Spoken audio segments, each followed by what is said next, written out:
आइए दोस्तों फिर एक नदी की ओर चलते हैं। ये जो नदी है वो है माही नदी, राजस्थान की प्रमुख नदियों में से एक माही नदी।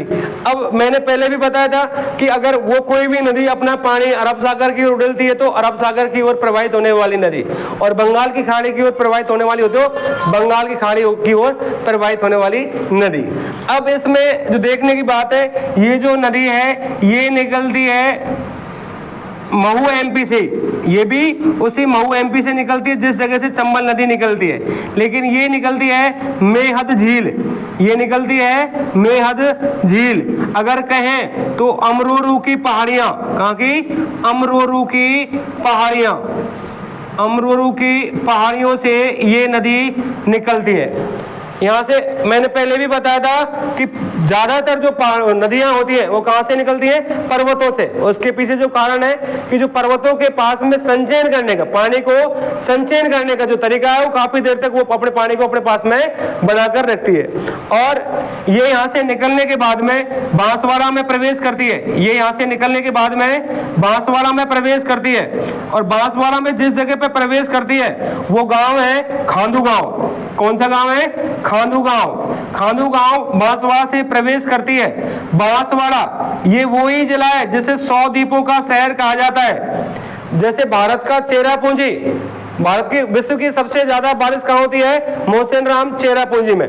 और यही अगर हम कहें तो ऐसे ही राजस्थान का चेरापूंजी नाम से जिस जगह को पुकारा जाता है वो बांसवाड़ा ही है, जिसके पीछे रीजन, वो रीजन यही है कि यहाँ पे काफी चोचा कोटा नाम जैसे काफी शहर इस शहर के पास में बसे हुए द्वीप है ना, इसलिए यहाँ पे 100 द्वीप, लगभग 100 द्वीपों का शहर से कहा जाता है, तो वो बांसवाड़ा ही है। यहाँ पे प्रसिद्ध मंदिर, कई जो यहाँ की कलाकारी है मंदिरों पे हैं, मंदिर भी यहाँ प्रसिद्ध हैं। तो ये नदी यहाँ से निकलती है खांदू गांव से और ये बांसवाड़ा में प्रवेश करती है। बांसवाड़ा में प्रवेश करने के बाद में ये नदी, ये देखो बांसवाड़ा, ये डूंगरपुर,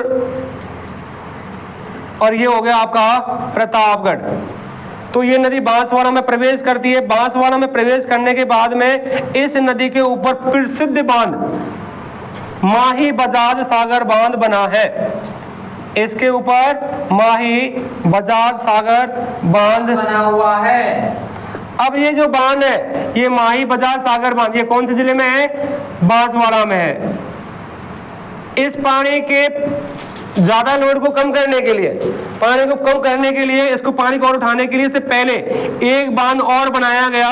उस बांध का नाम है कागदी पिकअप बांध। कागदी पिकअप बांध, ये कागदी पिकअप बांध भी आपका बांसवाड़ा में ही है। ये कागदी पिकअप बांध भी आपका बांसवाड़ा में ही है। अब ये जो माही बजाज सागर बांध, इस बांध का नाम रखा गया वो इसलिए रखा गया कि एक सीकर का स्वतंत्रता सेनानी था, सीकर का स्वतंत्रता सेनानी था जिसका नाम था जमनालाल बजाज। उस जमनालाल बजाज के सानिध्य में इतना काम करा गया और इसी के, इन्हीं के नाम पे, जमनालाल बजाज जी के नाम पे ही इस बांध का नाम रखा गया। फिर ये नदी आगे जाती है प्रतापगढ़ और डूंगरपुर की सीमा बनाती हुई, ये नदी डूंगरपुर में प्रवेश करती है। डूंगरपुर में प्रवेश करने के बाद में इस नदी के ऊपर काफी प्रसिद्ध स्थान बेणेश्वर धाम, बेणेश्वर धाम इस नदी पर ही है बेणेश्वर धाम। ये प्रसिद्ध क्यों है? इस जगह पे 3 नदियां आकर मिलती हैं, एक तो माही, एक सोम और एक जाखम। एक सोम, एक जाखम और एक माही है ही, तो इस जगह पे आकर मिलती है, तो ये प्रसिद्ध जगह हो जाती है ना। तो अगर कहें तो आदिवासियों का कुंभ के नाम से इस जगह को जाना जाता है। और हमारे, अगर हम कहें तो प्रसिद्ध, जैसे हम नदियों में बोले जिनको कहें कि ये हमारे लिए शुभ है तो वो गंगा को माना जाता है, ऐसे ही जो आदिवासी जनजाति के जो लोग हैं वो इसको अपनी तरफ से शुभ मानते हैं। और अगर किसी भी काम में, छोटे काम से लेकर बड़े काम में, ये यहाँ ही जाके अपने को नहलाने के लिए और धुलाने के लिए जाते हैं। आगे ये डूंगरपुर में पड़ती है जगह बेणेश्वर धाम, नवाटापुरा, ये नवाटापुरा गाँव में पड़ती है, नवाटापुरा बेणेश्वर धाम, डूंगरपुर। आगे जाके ये नदी इसी नदी के किनारे फखरुद्दीन की दरगाह भी है, फखरुद्दीन की दरगाह। फिर ये नदी आगे जाती है और गुजरात में प्रवेश करने के बाद में इसके ऊपर एक बांध और बना हुआ है, कडाना बांध।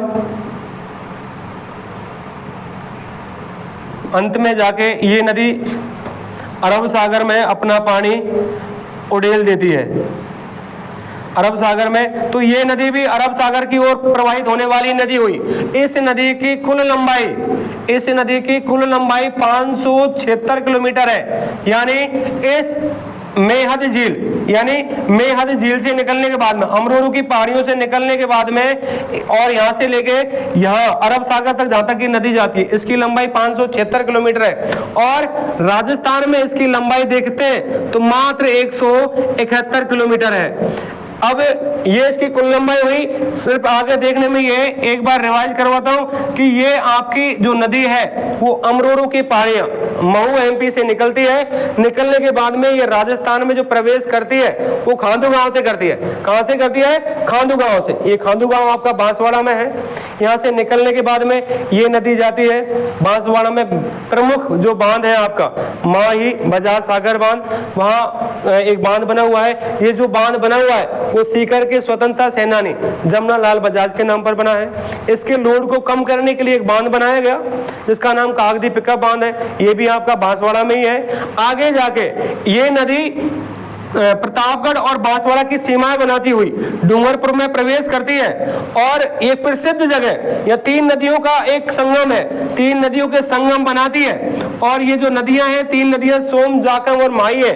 ये बेनेश्वर धाम नवाटापुरा गांव में है, डूंगरपुर में ही पड़ता है। आगे जाके इसे आदिवासियों का कुंभ कहा जाता है। किसी भी शुभ कार्य के लिए ये आदिवासी जनजाति के जो लोग हैं यहाँ जाके अपना स्नान करते हैं और अपने आप को शुभ मानते हैं। आगे जाके डूंगरपुर में से निकलती है। डूंगरपुर से ये नदी निकलने के बाद में इसी के किनारे फखरुद्दीन की दरगाह भी है। और जैसे ही गुजरात में प्रवेश करती है इसके ऊपर एक बांध और है, कडाना बांध, जो आपके गुजरात में है। अंततः ये नदी जाकर अरब सागर में गिर जाती है। इसकी कुल लंबाई 576 किलोमीटर है और राजस्थान में इसकी लंबाई 171 किलोमीटर है।